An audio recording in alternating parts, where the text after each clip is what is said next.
Since early times, the people of Southeast Asia have had many unique and bizarre superstitions and rituals.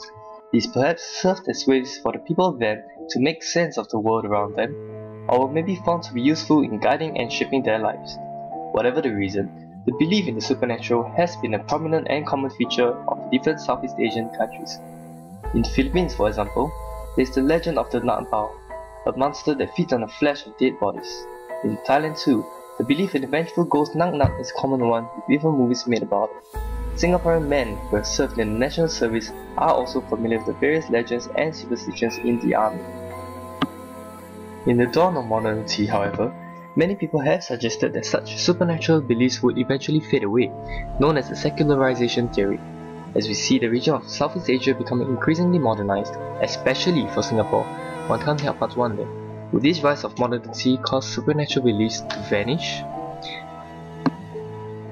To investigate this question, our team decided to interview every Singaporeans who were born and bred here, to ask them for the beliefs that were passed on to them, their own personal beliefs, and also their thoughts on whether or not supernatural beliefs would persist.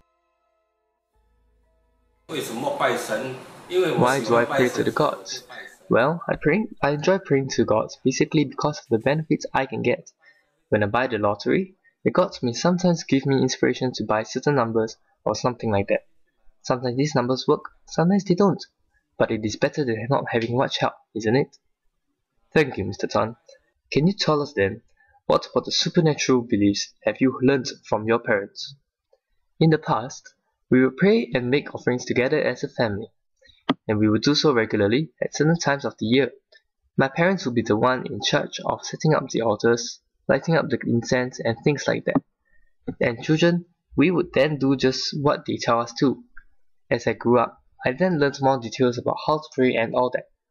My parents would also teach us different things like not saying words on auspicious days, bring us to temples to consult the monks, and other things like that. Thank you.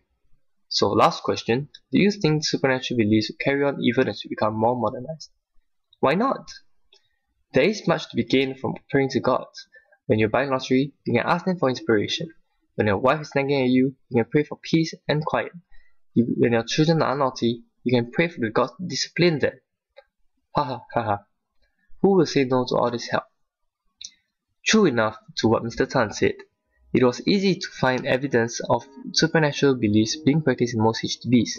Not just simply joysticks which are placed outside of individual households, many housing estates also have communal incense paper burners, suggesting that the Housing Development Board, at least, recognizes the widespread observances of such supernatural rites.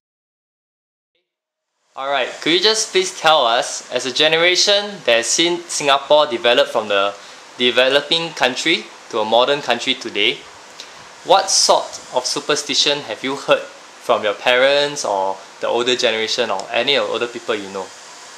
Oh, there's a lot. I don't know whether they tell us to make us behave a little bit more, to scare a little bit around, you know. There are a lot of stories around. For example, they were saying 7 months ghost month. We cannot stay out late. We have to come back home early, maybe before 7, before all the ghosts come out for leisure times. You know. Okay. And things that like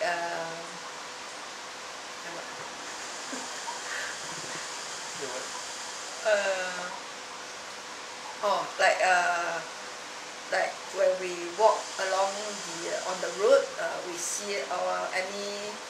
We are not supposed to step on the incense paper, the burnt incense paper. Yeah. Okay, alright.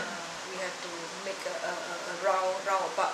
Okay, got to skirt around the incense papers. Okay, alright. All this will bring bad luck to us. Oh, I see. From what you guys know, is there any reason behind why they had such beliefs, or did they give you any reason why you cannot, for example, step on the incense paper, or why you can't stay out late during 7th month? During that time, usually we don't ask much. You know, we just obey and we have a phobia, we have a scared, and just listen to what is. Okay, so We don't ask much, and they don't really explain. And no. I see. So it's more of just do what I say, don't ask so much, and as little kids, you guys will be afraid, and you just obey. Okay, thank you.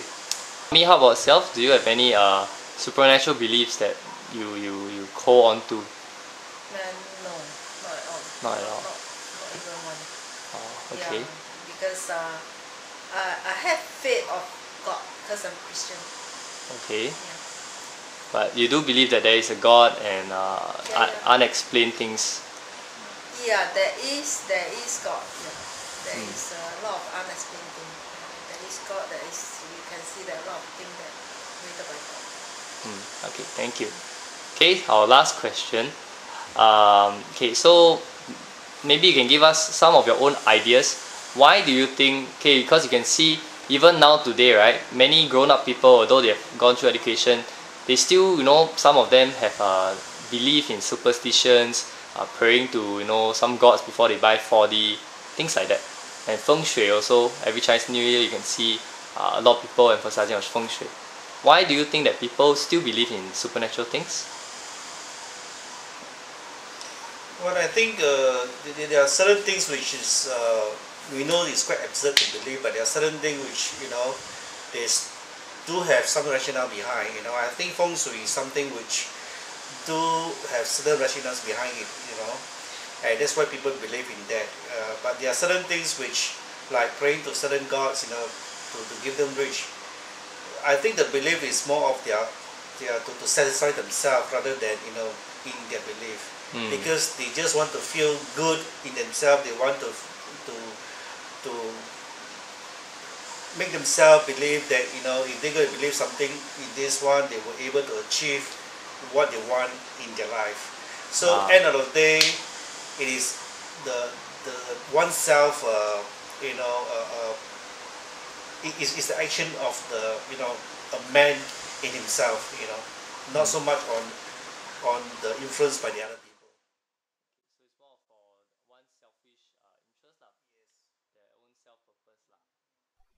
Indeed, it seems like there are many reasons for one to persist in a belief of the supernatural in any form, be it simple superstition, traditional Chinese beliefs, or Christianity.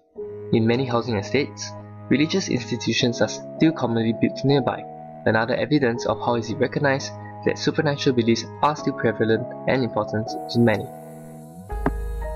From all developments in housing, from simple kampongs and villages to high-rise apartments flats, there have been many changes in the lives of Singaporeans. On the aspect of a supernatural belief, however, there does not seem to be much drastic development. Perhaps there may be a shift from superstitions to organized religion, but the belief in the supernatural as a whole does not seem to be in any danger of vanishing just yet.